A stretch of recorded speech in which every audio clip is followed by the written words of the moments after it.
As you can see, even Food Lion, the lights are out.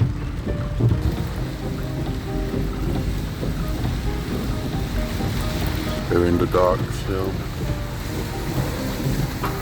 Here at the gas station, here's a lady coming to get gas, and she's gonna realize that it's not working.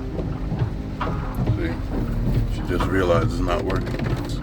I think we all should notice as adults. So when the power is off, the pumps are not working. And here's McDonald's shut down. This just goes to show you how powerful our need for electricity is. The employees showed up for work, but employees are showing up for work, but they're just sitting in the building with no lights and no work and no customers. Here's a lady assuming that everything's on. I just find that fascinating that people think the day is the same. It's like, no, today's not the same. The power is out. And just that quick, you begin to realize that this is a problem.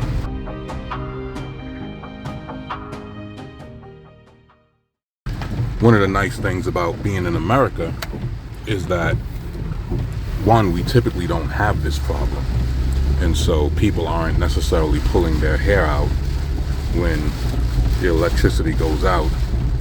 Yes, they may experience some kind of discomfort, but they know that the power will be turned back on within a few hours or so, maybe a day or two, So it's not like they have to suffer for an entire week, an entire month. But this should be here's a street light that's on here. But this should be a reminder to people that if you're a head of household, you need to start thinking about stuff like this. You can't just always depend upon the power company. So this is the neighborhood that I live in. And as you can see,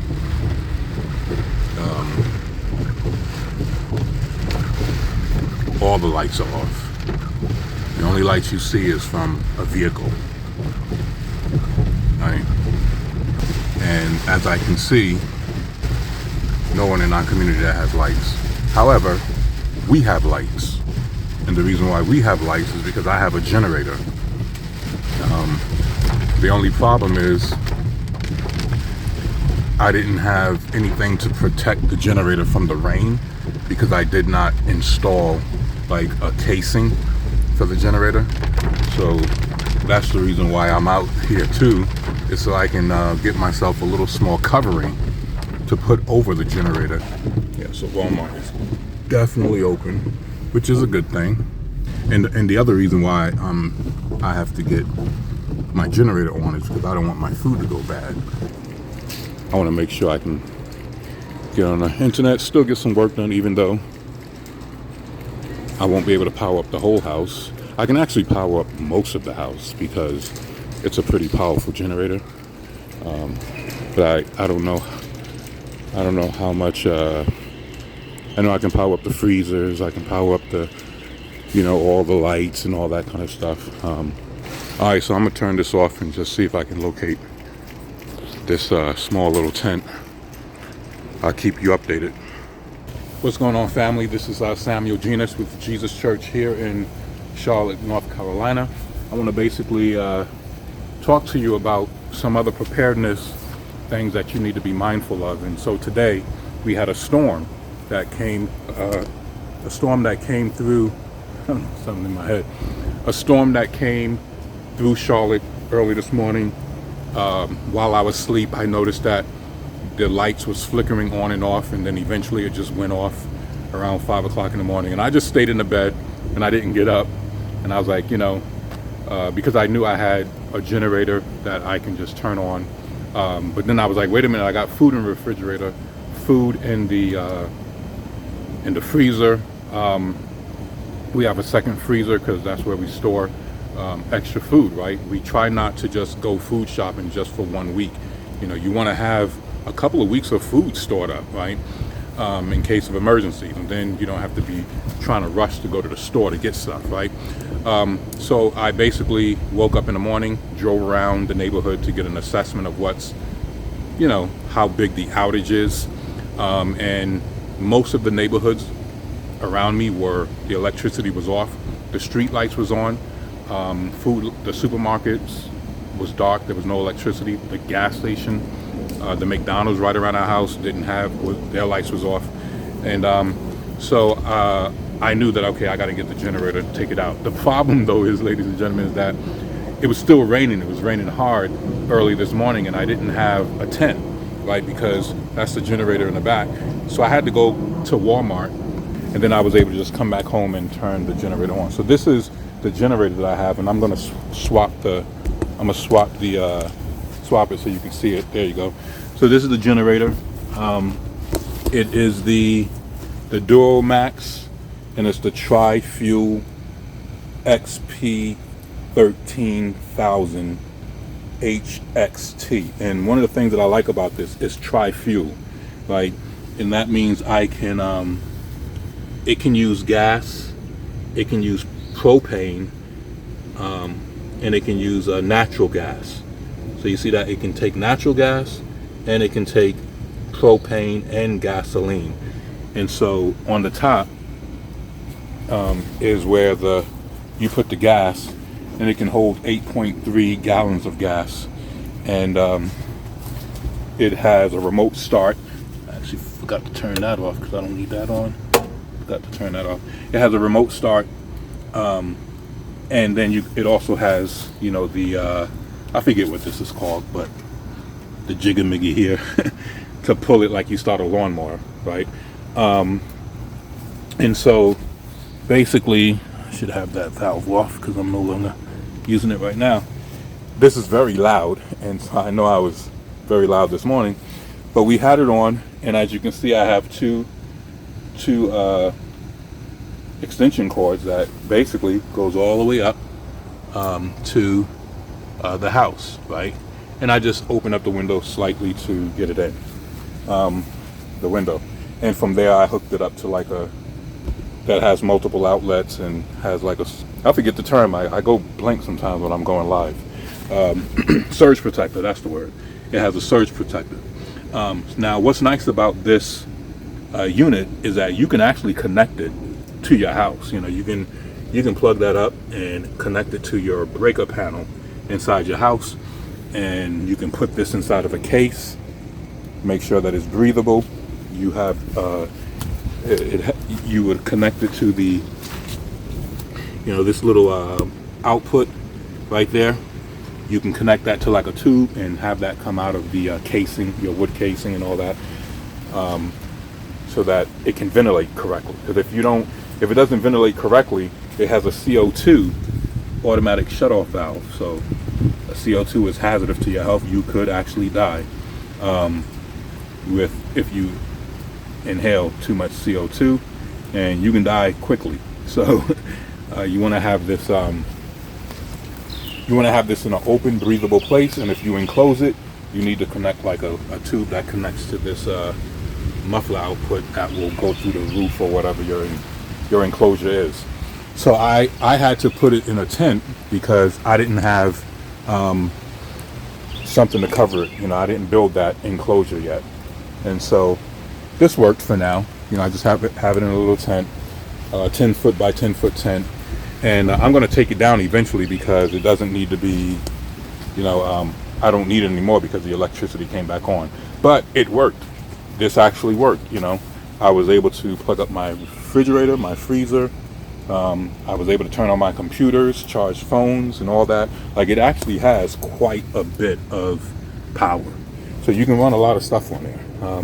And so this is part of the preparedness.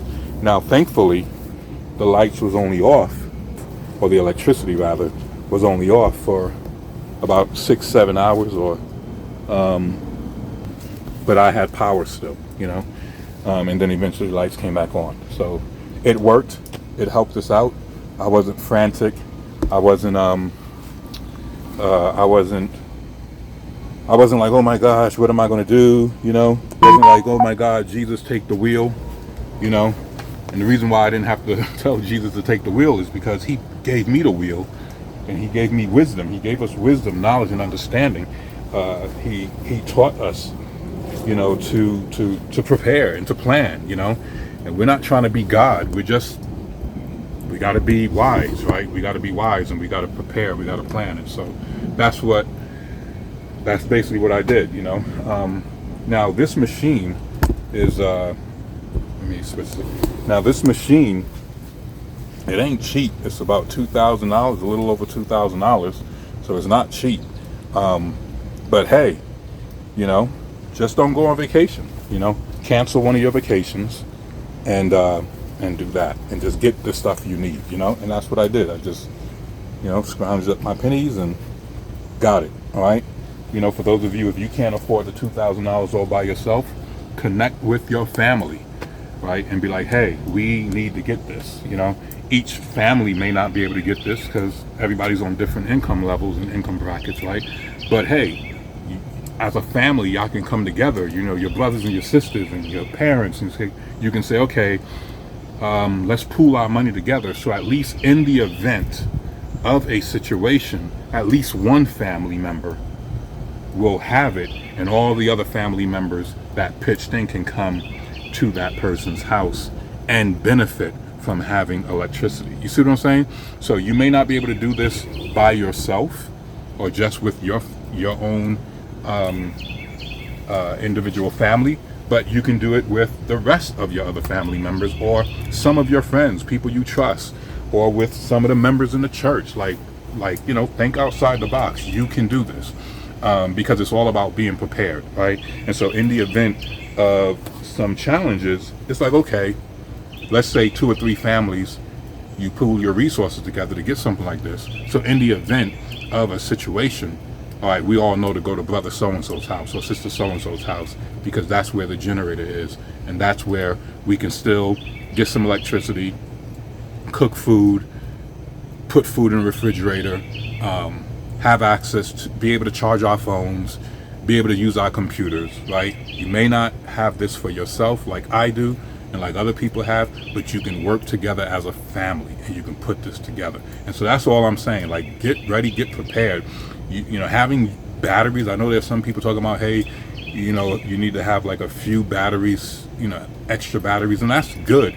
But when we're talking long-term situations, when we're talking trying to deal with problems for a couple of days, a couple of weeks, you're going to need something like this. You know, you're going to need something like this. That's what you're going to need. You know, a few D batteries ain't going to work. You know, you're going to need something like this. Not only that, you're going to need something like this because, like today, I want to show y'all something. Even for people who have solar panel. Let me get back because it's raining. Don't want to mess up my phone. But even people who have solar panel, look, sky, right? The sky is still gray. Ain't no sun out. As you can see, the sun is not out. And it's possible, ladies and gentlemen, that I'm still under the tent. I don't want to get wet. I didn't bring my raincoat or anything. But it's possible that there could be no sun for 3-4 days at a time, right? And even though you have solar power, your solar panels won't get any sunlight, so they won't be able to get any charge, and they won't be charging your house.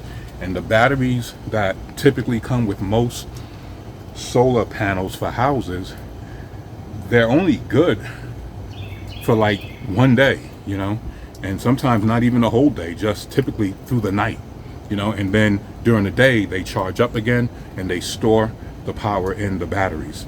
And then at night, the batteries kick on because the sun goes down, and you now have to get energy from the batteries, right? Yeah, so that's how it works. And if you ain't getting no sunlight for a couple of days, then there's not going to be any energy to use during the day, and there's definitely not going to be any energy stored in your batteries to use at night, so you'll be stuck. All right, does that make sense? So that's the reason why when I was doing the research, I was like, okay, this first, One of the reasons why I like this is because I could still plug it up to the natural gas, you know. So right now I'm using regular gas. I just filled this up with gas, right? But you can also use propane. You can just have, you know, 2 or 3 of those propane sitting around in a nice location, not too hot, not too cold, you know, and you can store that, so when you need it, you can bring it out. And then you also have the natural gas that you can actually just connect right to your house. You know, if your house has natural gas, which ours does, you can get an adapter that connects right to it. So you still have the natural gas going to your house, but you can have an adapter that comes from that spigot, or, you know, whatever that adapter is, and it plugs right into this machine, right? So you don't have to keep filling it up, you know what I mean? And so now you'll be getting unlimited supply of natural gas, right? Which means you don't have to keep refilling it up every other 8-10 hours, you know, or however long your gas will last, or your propane gas will last. Because the more power you're pulling from the machine, like the more things you plug into the outlets, the quicker the quicker it's gonna use the gas, right? But if you have it connected to the natural gas to your house, then you don't have to worry about that at all. You can't put more than what the machine can handle. If the machine can only handle 13,000, like for example, it can only handle 13,000 watts, right? And it can handle, but that's peak. And then you have continuous is 10,500. But if you're on natural gas, it's 10,000 peak watts, and then you have running watts, which is 8,500. So you just got to think about, like a light bulb. You know, most efficient light bulbs are going to be like, 20 watts, 30 watts, especially if you get like the LED lights and stuff like that. Now, if you have the old-fashioned light bulbs, right, it's going to be like 100 watts, and so you can just do the math. If you think about your washing machine, your dryers, how many watts does it pull? How many watts does it take to turn on? Because typically, to turn on a device, it will spike up, but then when it's running, it'll be at a normal wattage, right? Same thing with your microwave. Same thing with your washing machine, dryers, stove, coffee makers, refrigerators, freezers, computers, right? You just think about what you need to survive during that particular outage. I'm not trying to power up the whole house. Why? Because I'm in survival mode. When you're in survival mode, you're not trying to act like it's just a regular day. You're in survival mode. So I'm only going to use what I need to survive. I don't need every light in the house on. I don't need to be running the washing machine, the dryer, the stove, the coffee machine, the refrigerators, all my computers, the TVs, all at the same time. No, I wouldn't do that. Not in survival mode. In luxury mode, yes. In an everyday to day mode, yes, I do that, right? But that's because we're connected to Duke Energy and all that other stuff. But when you're in survival mode, no. The main 2 things I'm concerned about is the food source, right? So make sure that the refrigerator and the freezer is on. So I got that because I don't want the food to spoil, because you got to eat. You need your calories, you need your protein and all that, right? And then whenever I want to do something else, like with this is pretty powerful. So I can keep the refrigerator on and the freezer on and still turn on other appliances. But let's say I'm going to turn on the dryer, because a dryer can pull a lot, or maybe an air conditioner or something like that, because those are big high wattage type appliances. I may temporarily unplug from the refrigerator and unplug from the freezer, right? And then just say, okay, I'm gonna wash some clothes. We'll wash 1 or 2 loads and then plug back the refrigerator and the freezer back in. Why? Because the refrigerator doesn't, even though you want it to be on most of the time, but it can afford to be off for an hour, right?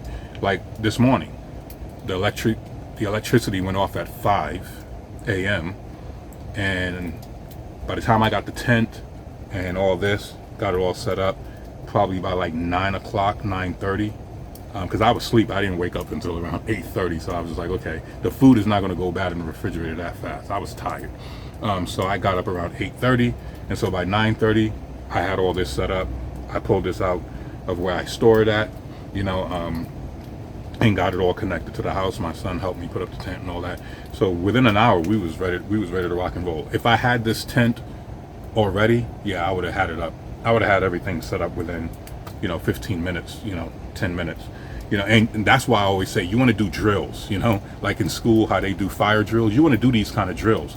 I had to do it in the rain, so I had to get my rain suit and all that. And so it took me a little bit longer, but yeah, you don't have to have the refrigerator and the freezer running all the time. So I was able to have some time to set this up because I know the food wasn't going to just unfreeze and then spoil. But I knew that I wanted to have this up quick, and I did. So I felt good. It felt nice knowing that you have a backup. It felt nice knowing that you plan, that I plan. It felt nice knowing that this is what it feels like when you go through stuff like this. You really understand what Jesus meant when he said the 5 wise and the 5 foolish virgins. You can really begin to understand those parables, because when the lights went out today and I drove through the neighborhood, not too many people, actually I don't think I saw anybody who had a light on, and so it really brings it home when it's like, yo, you got to prepare. And the sad part is I'm not done preparing. There's a lot more that I need to do, but it's good that when you start, you can start seeing the benefits of your preparation. And so, yeah, you don't have to have everything plugged in at the same time. You can unplug certain things, use that, and then when you're done, turn off the washer and the dryer, and turn back on your refrigerator and your freezer. So it was good knowing that you can charge your phones. We had this to charge our phones real quick. We still had lights. We didn't have to turn on all the lights, but we had something, and we was able to use it. Still able to use the shower and all that. Now here's one of the things that I wanted to say. One of the reasons about this, what makes this, let me switch so y'all. One of the reasons why I also like this too is because very rare, I remember telling you that you can use natural gas, and then you can use the propane or regular gas, right? The regular gas, you see it right there, gasoline or propane or natural gas. If you really think about it, when was the last time there was a storm and your water got turned off? Most of us cannot think of a time when that happened. The only time I remember in Charlotte where the water got turned off is if they was working on the road and they had to turn off the water for some reason. Or if there was a problem with maybe a pipe and they had to repair it, and so they had to flush out the pipes, and so they would turn off the water and flush out the pipes. The only other time I remember the water ever being turned off is when we had an ice storm in Charlotte. And actually, no, the water still didn't get turned off. It messed up the electricity, but the water was still working in our house. So I just want y'all to be mindful of that. Very rare, at least since I've been alive, and I'm 50 years old, and some of you all could put it in the chat. When was the last time your water got turned off because of a natural disaster or something like that? Most people, their water gets turned off because they didn't pay the bill, And so the other question is, when was the last time your natural gas turned off because of a natural disaster? I can't remember any time in my 50 years of living in America where the natural gas turned off because of a natural disaster, right? The only time my utilities got turned off is because I didn't pay a bill. I don't know about you, but that was the only time I could think of, except that one time with the water when they were just trying to fix something with the water, right? Other than that, we've never had that problem. So that's why I think this kind of machine is good, because it can work off of natural gas, because we rarely have a problem. Now, if you're having earthquakes, yes, you can have an earthquake and an earthquake can damage pipes. Yeah, but that's it. I will. This is Samuel Genus with Jesus Church in Charlotte. Just some practical things that we need to be mindful of while we're serving the Lord, while we're reading the Bible, while we're sharing the love of Jesus. We still need to be wise. We live on planet Earth. There's all kinds of things happening all around us. Good things, bad things, ups and downs, economy issues, natural disasters, terrorists, wars, all kinds of stuff. People losing their jobs and stuff like that.